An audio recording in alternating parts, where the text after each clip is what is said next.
News, your local magazine show from Cavan TV with myself, Daniel Downey, and Sheila Riley's not here right now, but we might have her later if she gets here.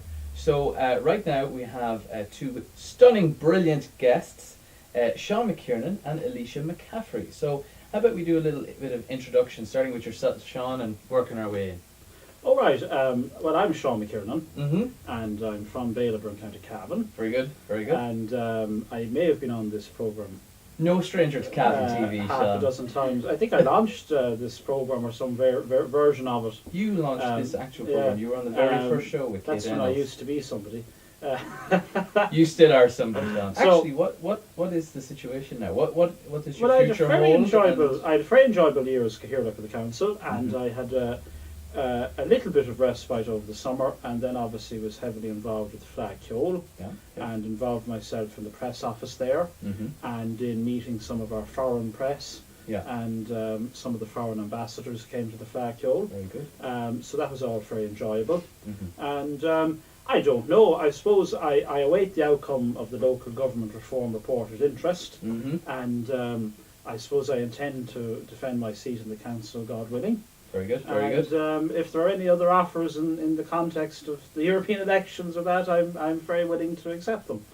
It's out there now. Sean's out for sale. Fine Gael would beware because you may be desperate enough to keep going for. No, So and you worked in the FLA press office, the Yes, media office, didn't you? I did. Let me drive to the heart of did. the matter on something here. There's a rumour floating around that we may have the FLA next year, and you may have the skills to avoid answering this question. But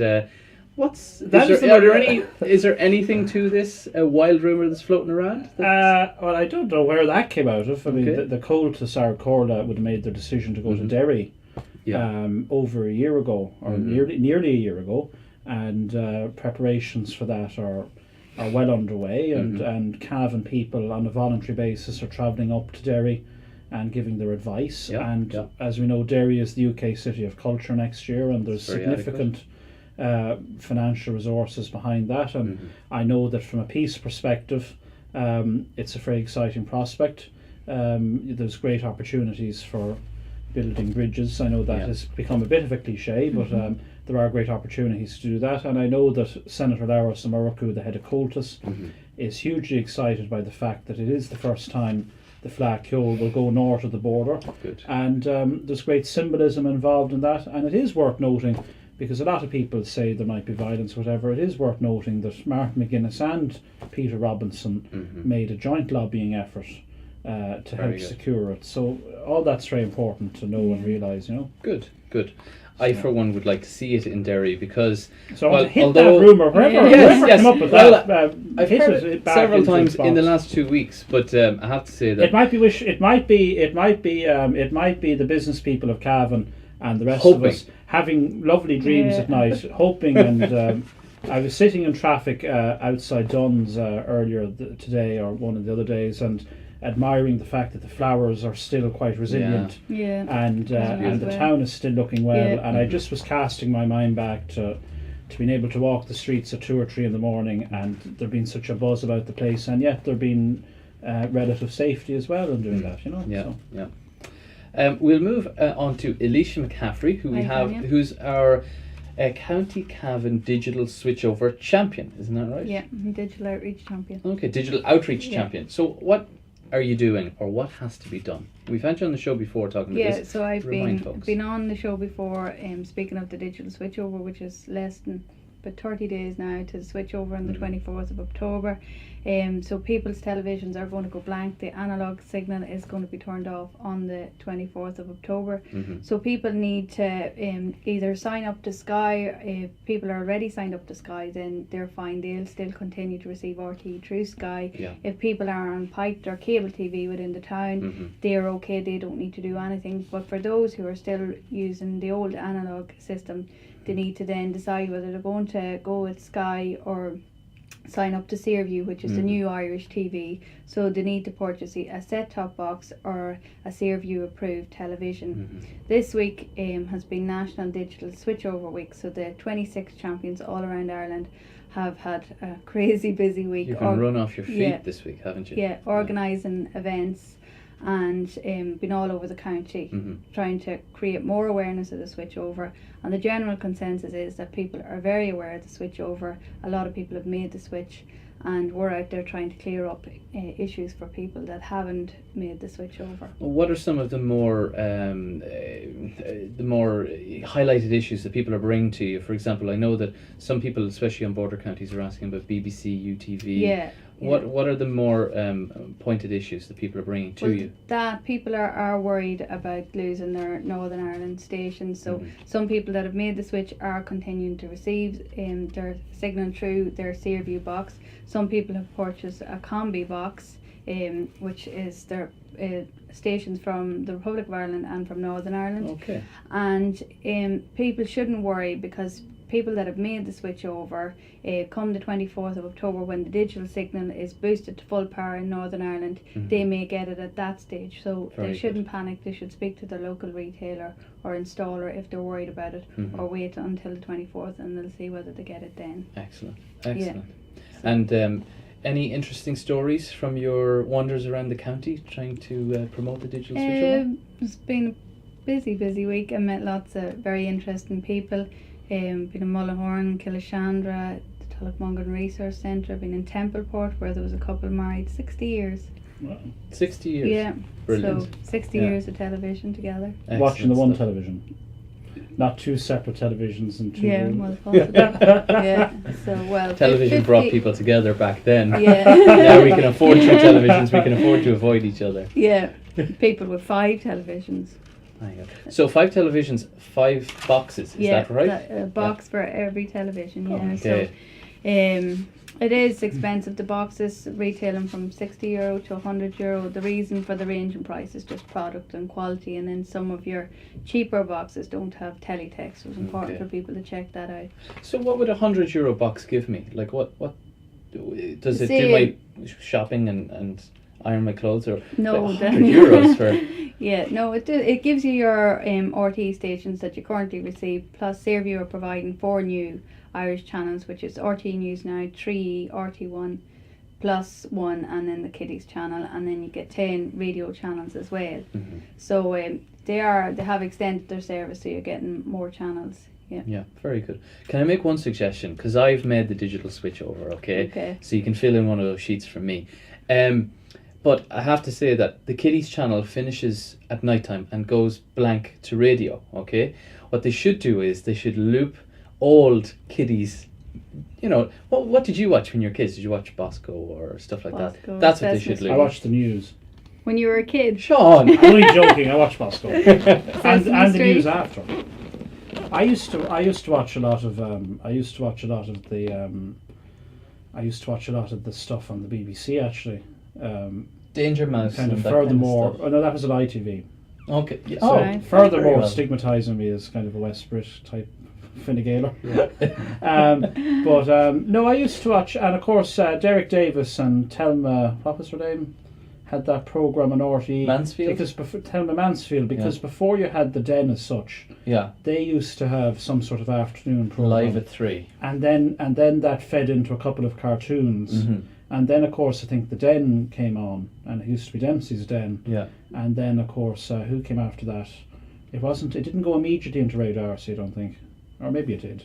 I can't remember. I can't remember either. Sorry. So, anyway, that those are my memories of childhood telly. I spent my evenings outdoors. And Philip Schofield on the BBC in a broom cupboard. With Much akin to Bertie. With some sort of, as Bertie ended up there, yes. Yeah. So there is an option for him. Very good. Presenting, doing continuity for children's programming. Brilliant. Well, listen, we're here to cover the news, so let's start into us. We've got, first up, the Business and Tourism Awards are hitting Cavan. Tickets going on sale for the new awards, which will highlight innovation and brilliance in businesses in the county.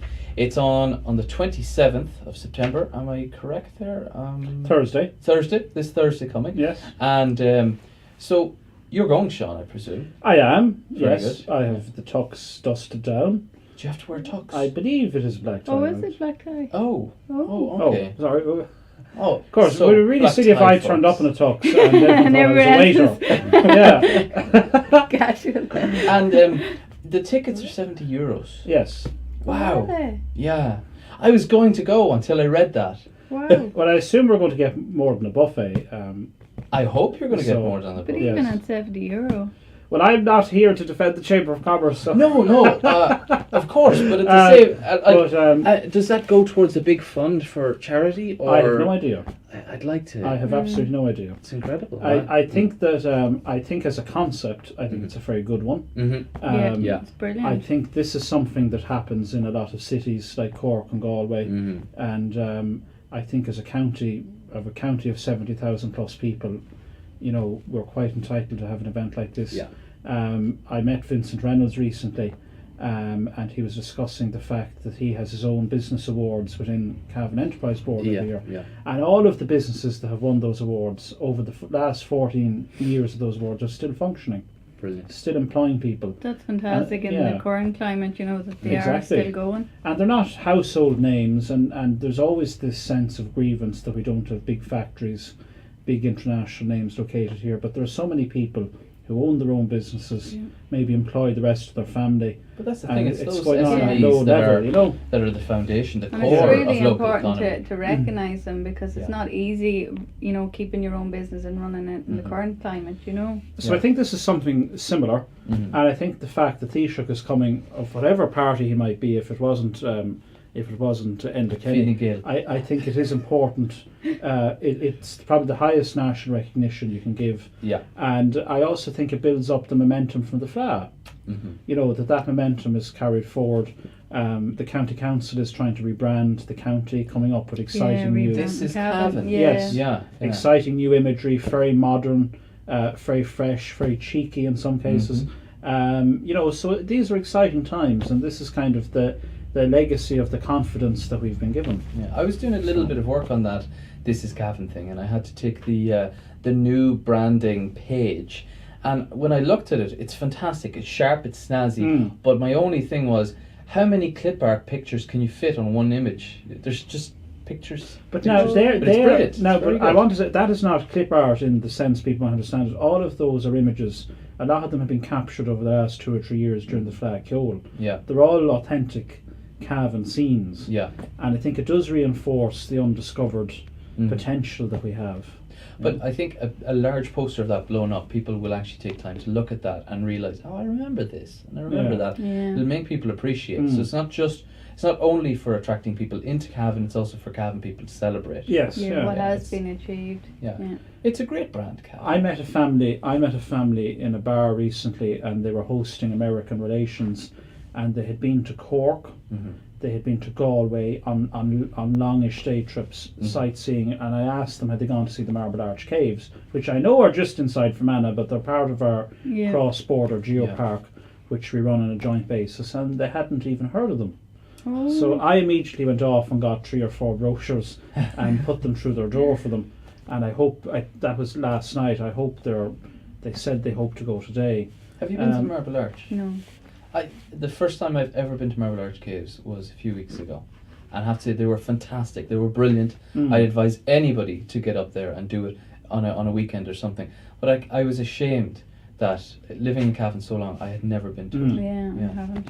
They are fantastic. They're an active cave system with a river running through them. Yeah. And it's important to ring up on the day you're going. boat Because trip. if the river, well, it's not even the boat trip. There is a boat trip and it might be cancelled. But if the river floods, it'll flood right up to the door into the caves Oh, because so you it's an can't get active in. cave Oh. system. Yeah. And I was there during the Flag Ceol with the Taiwanese ambassador, and the pathways and the railings were still damp because the river earlier that morning had risen up and had been above the pathways, and you could see the marks on the wall, and it's an active cave system, so it's still being formed and being developed, So get up there, folks, and have a look at the Now, how we Marble got Arch from the Caves. awards, I don't know. But Well, I'd say it just shows just the rich. Look, the awards though are going to be fantastic. Hopefully, Cavan TV. I'm not sure. Possibly Cavan TV will be covering it. so you might get in on that basis. Oh, I Yeah, don't know if you I could will, get but we do have a separate business host. Sit in the lobby and I'll bring you out a bread roll. I like it. I'm trying I'll to do get rid of that. carbohydrates from my diet, so I'll bring you out the bread roll and any potatoes. You'll have a little doggy bag for me. Yeah. Brilliant. I like it. Well, look, let's move on to the next one, and it's not as nice and celebratory, but the cattle marts are to launch a day of action strike on October 9th to send a message to the government to defend the future of family farming and CAP. Now, Sean, do you know more about this? Only slightly. Yeah. Only slightly. I think farming is going through a very difficult time because input prices are rising. We all know the euro is weak. We're not going to open up a debate about how that happened. Plus, feed for farms yes. also has increased Well, because of yeah, problems in very America. expensive. Yeah, because of America and because the euro is not as strong against the other currencies internationally. Let's not go there. We've So, spent but, probably yes, collectively I know. hours No, on that issue. I'm not trying to go there. But so all of those are factors. Yeah. And then a very unusual year weather-wise in that we did have excellent days of heat, but no sustained burst of heat. Yeah. So all of those factors are causing problems. I think the meteorological word is shite. Right. think, Are yeah, we yeah. allowed? Is there a delay on the broadcast here? I hear nobody screaming on here, so it You're must allowed. be okay. Yeah. But I think the IFA's tactics are interesting in that this is not going to cause major public disruption as such. Yeah. And I Well, think, they're urging the farmers not to send their milk to the creameries or well, anything. that might cause disruption, Yeah. but certainly the mart element of it, Yeah, a no, lot that of the public probably would won't. But the other, be oblivious to it. But I think they're right in some respects to do something, because I do think I'm a townie. I was born in a town, and my father is a sculptor and that, so we're not directly involved in farming in the immediate family. But I think it's important that all of us realise the importance of farming to the fabric of rural Ireland. Oh, definitely. Now, that doesn't mean that the IFA are a very powerful and professional lobby group. And I must say, in my time in politics, the most impressive I've encountered. They're very good, and they're recognised in Brussels as one of the best lobby groups there. But I mean, and they do have good ideas. Now, that doesn't mean every demand or idea they have should be necessarily granted by government. Yeah. I think they're right to pose a wider debate about the future of Irish agriculture, and CAP has been renegotiated, for the coming 6 or 7 years. I think that's very important. The European Union is a lot bigger than the last time CAP was being negotiated or renegotiated. There are a lot of very poor countries. But certainly to the they east. want to get their bit in there. Yes. And it's something that probably, And they're right, and they're right to do it. Yeah. I think looking at farming as an outsider, and this is an outsider's view and an amateur's view. It's not informed by great personal knowledge of farming, but knowing a lot of younger farmers. I remember McKirenan Firma highlighted to me that the IDA spends about €17,000 creating and supporting an IDA job, which is actually quite a lot of money when you consider it is. So I think that a young farmer trying to set up an enterprise, trying to take over land maybe from an elderly father, maybe consolidate land with elderly uncles or whatever, I think he deserves every possible incentive possible to get going, because the effect he'll have in his local area in terms of spin-off. Yeah. And Elisha, I just want to ask about, do you have family or friends who are involved in farming that this would affect them, or? Well, we're living in Fermanagh, so no, not directly, no. Okay. Yeah. But would have a knock-on effect, wouldn't it? Yeah. You're pretty much on the border, Yeah, aren't so- you? Yeah. Yeah, I imagine it probably would have a knock-on effect on those maybe trading. Yeah. Okay.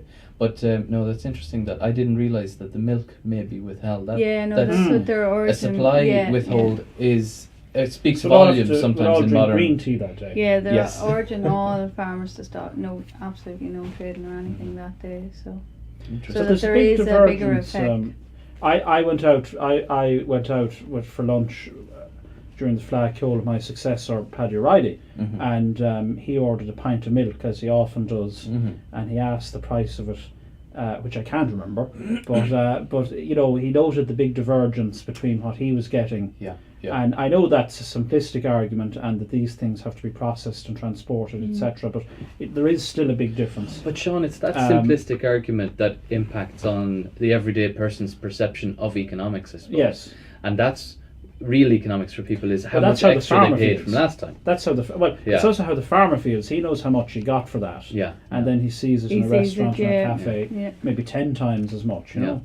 Well, on the subject of a pint of milk, I'm afraid we have to go for an ad break to keep our sponsors happy, and we'll be back after this. I'm Gavin Duffy, and I'm saying watch cavantv.com. It's a great opportunity to see some great programs, and you can watch it all around the globe via the internet and on many platforms. I watch it myself. Great stuff.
Welcome back to Forum Views, your local magazine show on Cavan TV. Remember, folks, if you want to come on the show and co-host with me, or be a guest, or get an issue on, contact us on drumlinmedia@gmail.com or check us out on cavantv.com. So we're joined by Sean McKirenan and Elisha McCaffrey, and we're going through the news. So, Elisha, Sean, we're talking next about the barracks, the fate of the barracks, and the government is confident of a barracks deal with the VEC. How does this pan out? What's the future for the barracks? Seems to be nearly signed, sealed by the pretty signs much, of isn't it? things. Yeah.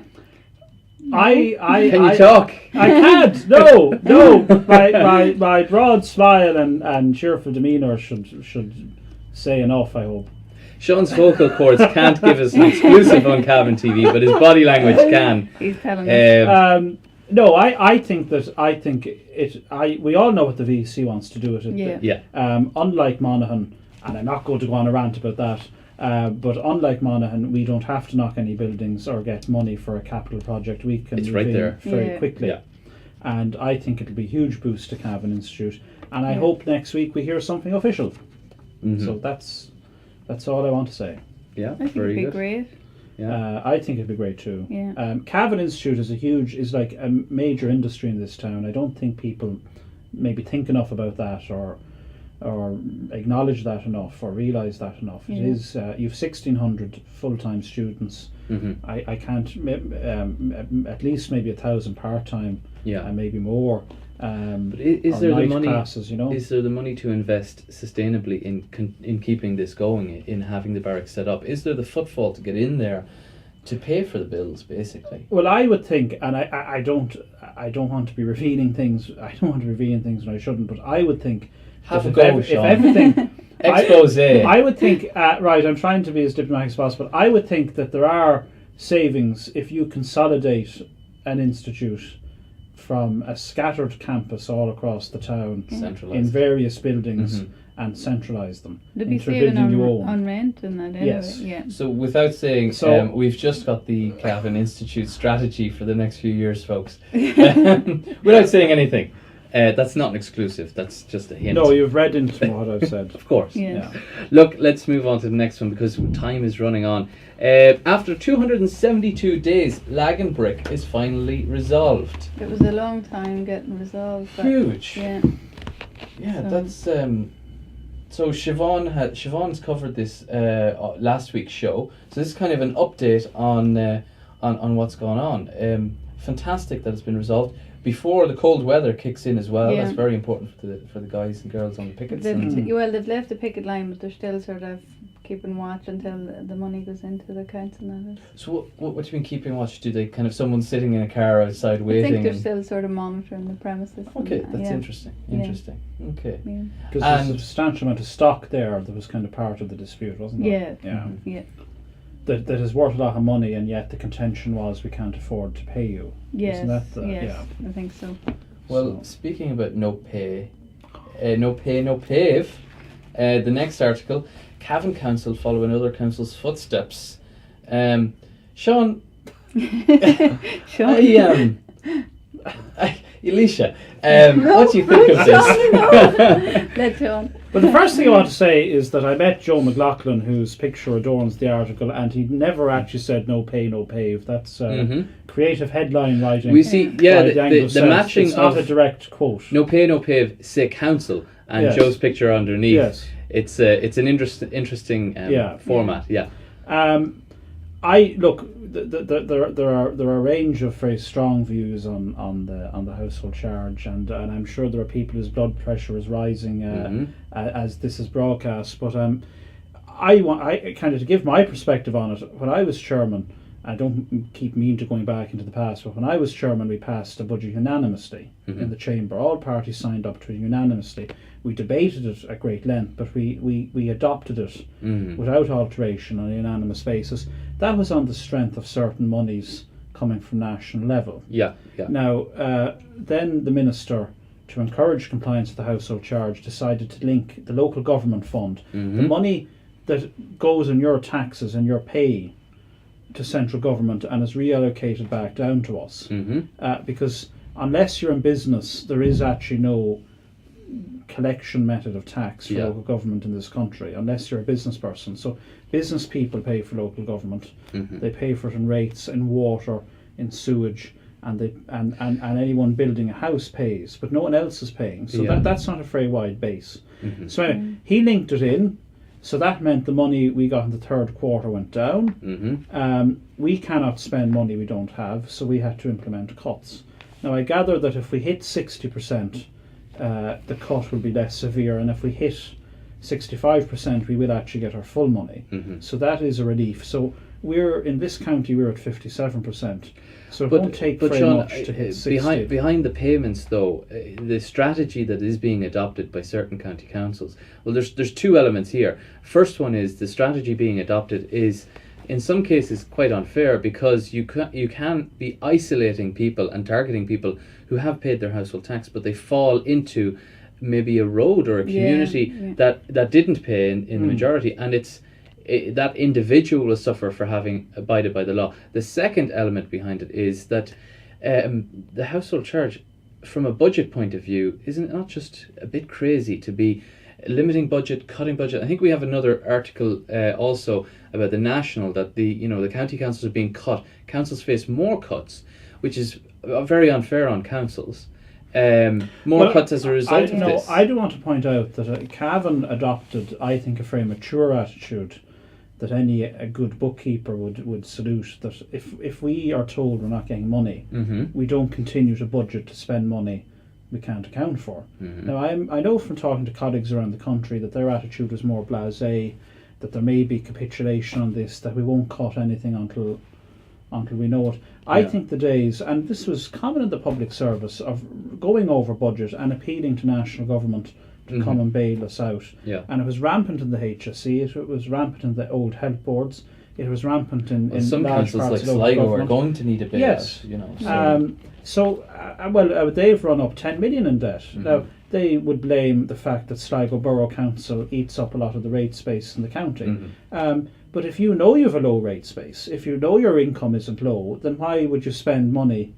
Why would you spend money that you don't have and that you can't service the debt of? But again, some of these strategies are exceedingly non-strategic and more legal issues. So, for example, for a county council to start engaging in strategies that dictate how it affects individuals on the ground, for example, Andy Kenny's statement that it wasn't entirely proper, what Clare County Council have proposed. But they've Well, left the county councils in that situation, you know, Yeah. and it's leaving the public having a bad perception of their county council, but they put them, you know, the government So, have put them in that Elisha, position. do you think this is an incidence where it's kind of passed the buck? That Yeah, people, certain individuals on the ground have decided, I'm not paying this tax. The government has decided you are paying this tax, but someone has to take the blame. So the county councils are getting and cut their budget to. suffers, and then it goes back to the person on the ground if they go with that, you know, cutting services for the in the areas that are low on paying the household charge.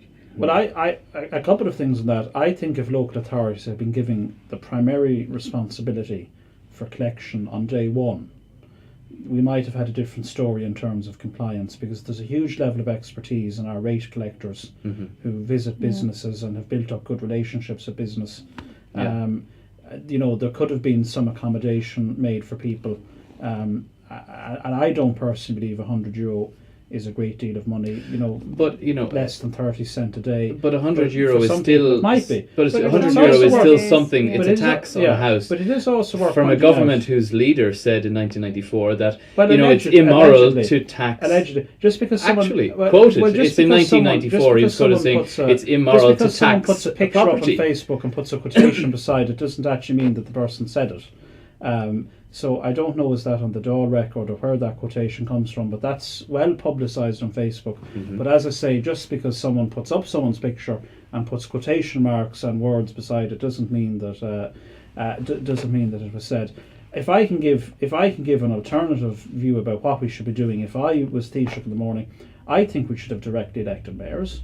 I think we should have fewer councillors. I think that the mayor should have his programme for the development of the county. You know, his emphasis might be on roads and infrastructure. It might be on softer social, cultural, tourism issues. But he puts his programme, and then he has to level taxes on individuals and business within the county proportionate to the type of programme he wants. It would be ideal. And that is But- what local government Actually, should be can I about. just And bring that's what we Elisha get in here? America. Elisha, what would you do if you were Taoiseach? Where would you start? I don't know, where do you start? Take the money and go. Yeah. But again, I mean, it is a very difficult situation. He's in a difficult position, but at the same time, you know, I think it is passing the buck, like leaving, Yeah. you know, punishing the councils, because it's leaving people with a bad view of the councils. But there is an attempt to reorientate taxation, that you raise tax locally to pay for local services.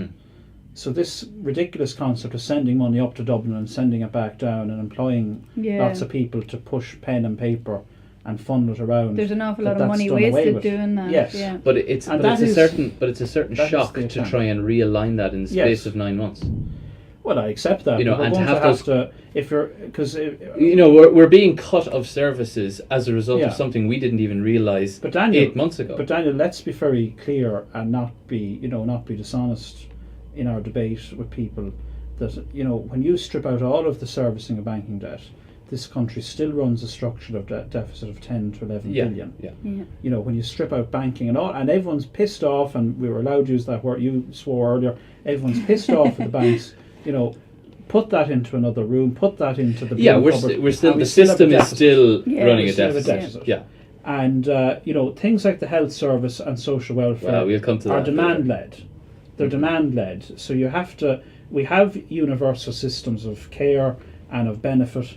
That's what we've decided to do. So you have to service those. So the options then in terms of your cuts are very limited unless we totally reorientate our view about how we deliver health and social welfare. Isn't that what we should be trying to do now? Well, maybe it should be. And I mean, I wonder, and again, these are very personal views, I wonder, is it really government's role, I mean, to be, you know, certainly ensure that everyone has access to health, but do the government actually need to own Well, look, hospitals and we'll build- come you to know? this later on because we do have a health story. Right. But we're going to move on to our next story about Kate Middleton's impact. I was hoping to have Sheila here because Sheila has quite a bit of experience with media in Ireland and not toplessness. And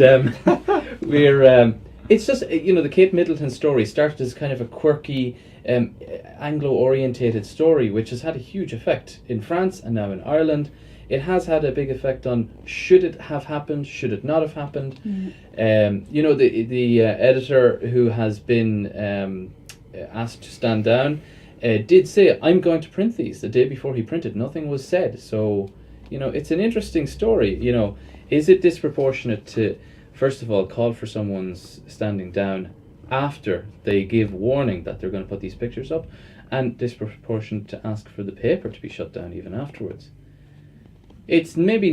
What do you think? I don't know. It's hard to know. Like, in one sense, I feel very sorry for her because the photo was meant to be taken from like 3 mile away. Yeah.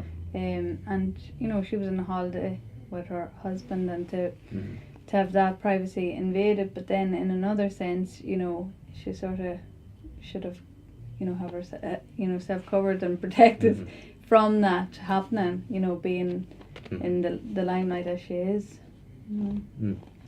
Sean, what's your views on this? Well, I think if it is true that the photograph is taken from 3 miles away, and I think that Diana had a lot of issues with people having cameras strong enough and powerful enough to do that.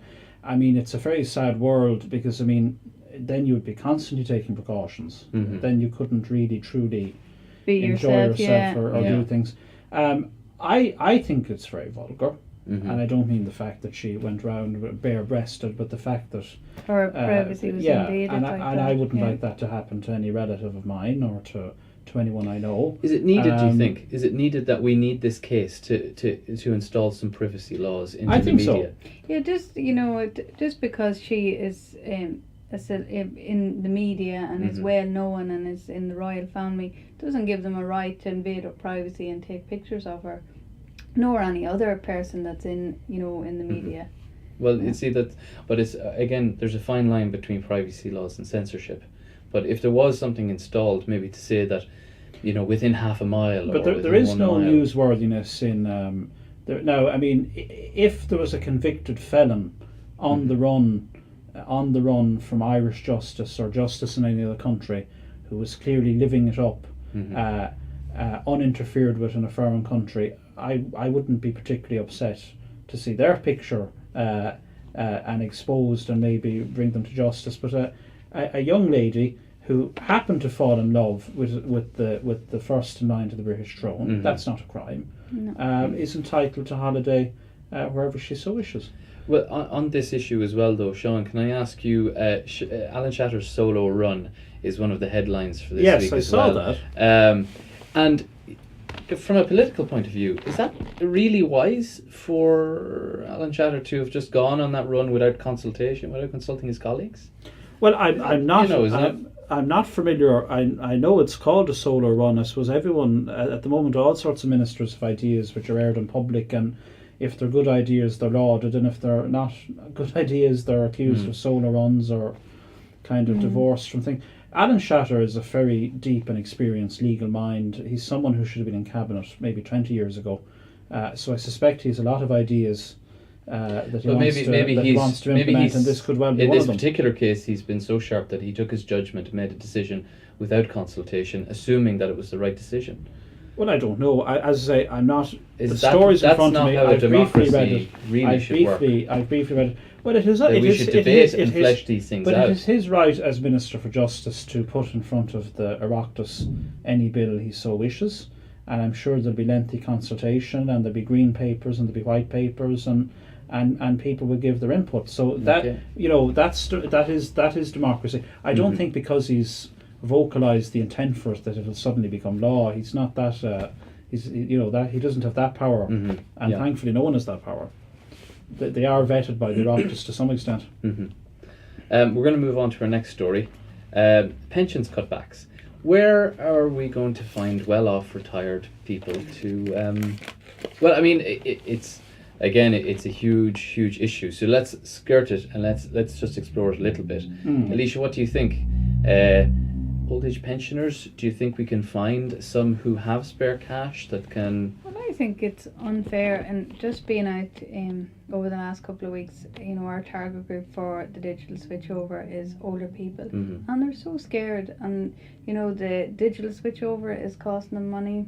They're talking about the household charge and then the new taxes that are coming in next year, and they're all very, very worried as to how they're actually going to live you know, and I mean, most of them have worked hard their whole lives, and then for it to be taken back of them, I wouldn't like it to happen to me, you know.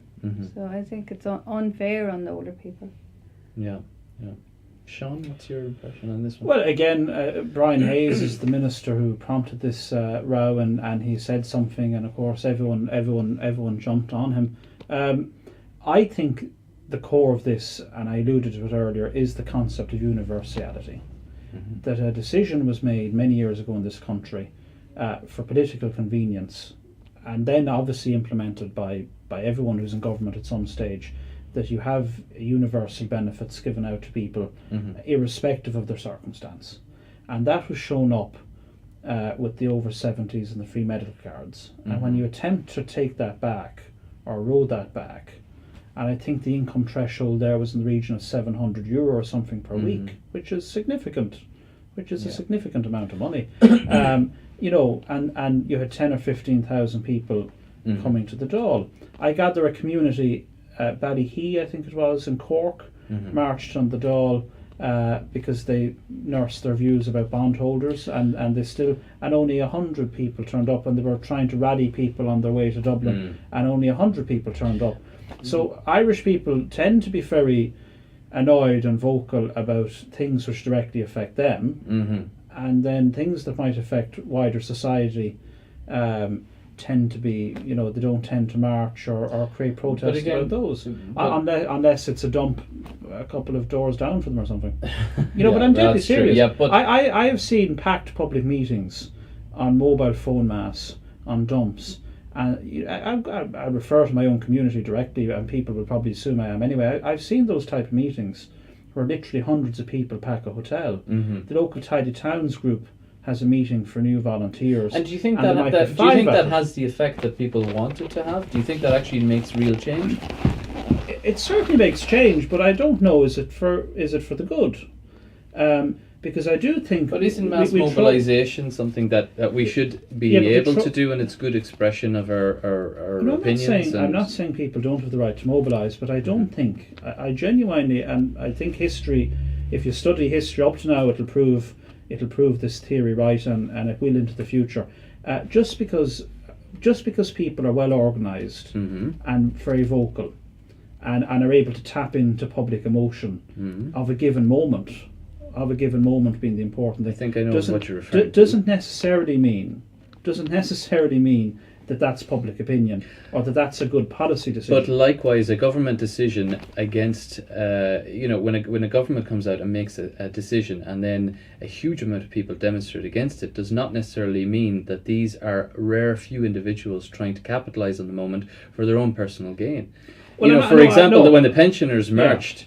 You know, there wasn't a hidden Hitler in the crowd waiting in the wings to take power, and to try and make that statement. In this regard, we're being far too dramatic. But I think Sean, you have to be dramatic about these issues, because to try and say that a person should not march, even if it's one person, it's still an opinion which has to be respected. We're getting very emotional. We should calm down here. But I'm not saying that people shouldn't march. What I'm saying is that from public policymakers and politicians who are elected for set terms should be very weary. It's a bit like, it goes back to, I remember politicians would be very upset if a range of people came to their clinics in a matter. They took that to be a snapshot of public opinion, which it's not. Now politicians get upset if their Facebook accounts are inundated with criticism. Again, that's not a proper cross-section of public opinion. The ultimate expression of public opinion is a democratic. But you have to wait until all of these things add up, until you have a potential revolutionary situation on your hands. You know, that's where if an election makes no difference. Can I appeal or ask you directly?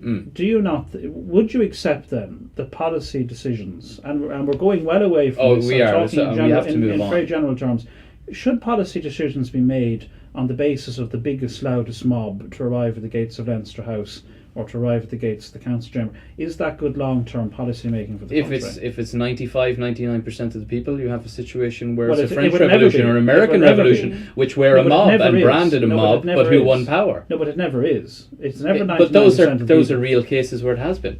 No, it's not. Well, did 99% The American of the Revolution pensioners- was called a mob. Yeah, but that's and- quite different now. Is it? No, is- that's a real situation where you have mass mobilisation. But do political you think change. it was a good day? We Do you ha- think it but was a Sean, good we day? have to move on. Well, no, we have to yeah. go on to our next story. We're moving on because we're James not happy to Riley do that. is in the news once more over his alleged debt to architects of more than €100,000 for private buildings. Controversy happened mere hours after a no confidence motion was placed. I haven't actually explored this story very much, so do you guys know much about And this? let Elisha No, go first, or Jones? I don't know an awful lot about it. Just, from before when he was up in court before on the other Mhm. charges, and But he wasn't in court on charges. No, well, it's important to. He was in Is Stubbs he, Gazette. Yeah. Is he yeah. the first minister to appear Apparently, yeah. in Stubbs Gazette Apparently so. at all? Apparently so. but yeah. wasn't he Okay. brought up on? Oh well, I don't think he personally was. He wasn't His- up on yeah, but criminal his- charges. It's yeah, subject but- to a civil Yeah, Mhm. civil Yeah. case Yeah. along with other as part of a I think this consortium. could lead Yeah. to it. yeah. You know. I think there's I think there is a danger in some of the we can have very pure analysis that says, oh, he must resign immediately, it's appalling, and his management of the health service is appalling too. No wonder, how could he be managing the health service when this is happening? I think there's a very real danger. People have careers before. If you want people who've never been anything else other than politicians and who've watched themselves carefully so they've never offended anyone, you're going to get very bad politics and very bad government. It's a good thing that people who've involved themselves in business in other walks of life, in the voluntary sector, in other walks of life, participate in politics and in government. And inevitably, everyone is going to have some sort of baggage or some sort of decision. But is this? Well, he was but is planning this to a build background? a private health practice. Well, that's but they. A number of private health practices appeared on the list after the But there's list nothing was wrong. I mean, there's a of suggestion altering here. a list. Like there's we a discussed suggestion earlier here. about statements being made and it going out into the public, and then a minister coming along and adding a few private clinics to the list. Yeah. That's a separate story to the one you have here now. You're referring. No, Oh, wait, no, that's but- referred to in Well, that. it may is, be. yeah. It may be. But you know, so it is this man. I don't envy his position. He No. really is having a difficult time of it lately. So, But I there is a suggestion here that there's something wrong in being involved in private business or in private healthcare. no, but adding don't- private I don't, clinics when you're a minister of health and Of adding health, private there's clinics something on there But when- is in there your suggestion locality, he's added his own, in your or- locality, onto it. So, the appearance of it, the optics of it are terrible. Politically, that's not a really good decision to make. Even if it was legal, even if it was morally, maybe they had problems in the clinic. He added it on to help the clinic or help the area. But I don't. Maybe there's a none moral of us reason know for that, it, so but we the shouldn't optics speculate. look terrible.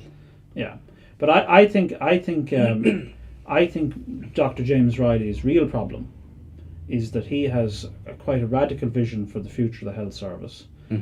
It's not one that sits easily with vested interests. And I think when you're that type of person, it's very easy to make enemies.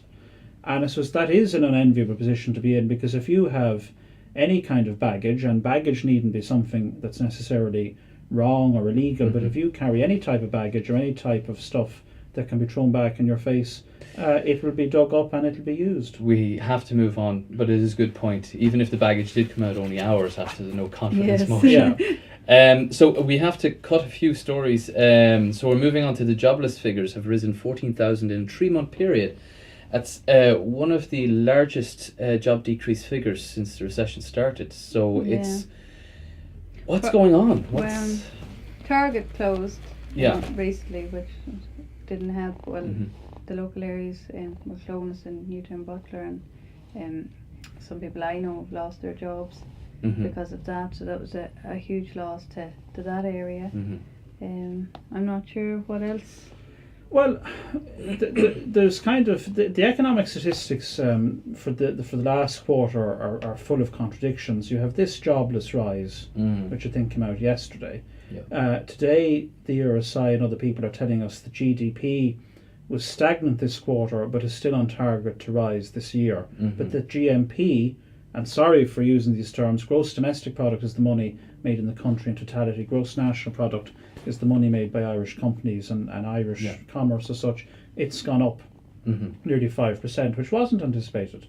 And then you see jobless figures rising. So it's hard to marry all of these statistics. And exports are up, I think 9% or something again. Is this potentially a result of fiscal injections, or let's simplify things? Is this a result of money is being given to business, but it's not necessarily reaching SMEs, smaller business on the grounds? Business is growing on a corporate level, it's not necessarily growing for smaller businesses. When you look at, for example, towns like Coodale, they're becoming literally ghost towns as a result of their SMEs closing down. But you see businesses that contribute to the GDP actually, excelling and producing more. Well, GNP is up though significantly, so that speaks to something other than inward investment being at work. I really don't know. I was at a meeting yesterday where there was a lot of concern that there were very highly trained graduates who can't access employment. Yeah. Whatever they're just lacking in whatever new skills are needed. There are a lot of new job opportunities at the high end of IT. Some of them need language skills. And there's a lot of evidence that companies like PayPal going into Dundalk can't get. There's no shortage of people looking for work. But just they don't the have the skills definition they want. of what they want isn't broad enough and to their, get the... their definition is a foreign language, and it's not French. Yeah. We teach French in our schools. Should we be teaching Spanish? Should we even be teaching Chinese? I think those are questions. Why do we continue to teach French? Gorgeous language, gorgeous country, gorgeous people. But is it relevant to getting a job anymore? Yeah.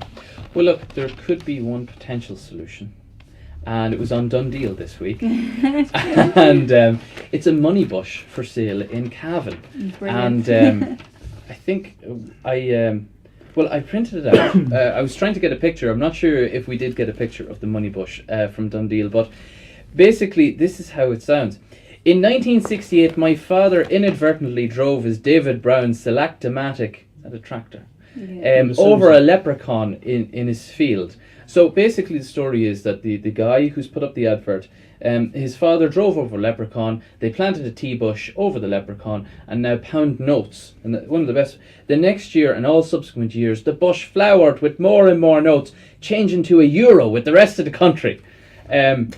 But there's a curse on it. So if the family who killed the leprechaun use the money for anything except charity, they get cursed. So he's selling the bush for 100,000 because he has to cover the mortgage. And it's on Dundee, and it's had a lot of attention. And you can see, if you go on Dundee, folks, and check it out, there is the money bush with €5 notes sprouting out of it nowhere. Yeah. What do you think? Do you think this is the key to our recessionary problems? Great humour. I assume you're joking. It's a load of old balderdash. It's on Dundee. It's a great crack, but I mean, it's... No, this is for real. Have you never seen a money tree? 100,000, you can have it. If you had revealed that ad, I don't have 100,000 by the way, despite perceptions of me. If you had revealed that ad at the outset of this programme, we would have saved an awful lot of rowing and talking about budgets and deficits. It could have been all sorted. Costs. We could have referred to the money tree the whole time. And my voice is nearly gone now as a result. So thank you, Daniel. No, I'm not allowed to have sweets. I shouldn't be having sweets, but look, Sean, thank you very much for coming on the show. Thank you. It's been great to have you always. again. Definitely, Elisha, thank you, and Daniel. good luck with getting your word out more about digital switchover. Yeah. Have you made the switch over, Sean? Yes, we have Sky Digital. Good. I'm afraid they converts to it. Sean McKirenan, Baileybury. There's one for your feedback Well, forms. he hasn't switched. Just knock it down. To an evil foreign national owned by Rupert Murdoch. And on that note, folks, we're going to finish the show. Join us next week again. Hopefully Sheila will be with me. I won't be so lonely on the couch. And remember, folks, if you have any burning issues you want aired, or if you want to come on the show or have anything sent in, contact us on drumlinmedia@gmail.com or check us out on cavantv.com. That's all from myself, Daniel Downey, on Forum Views. Check us out on Cavan TV. Bye.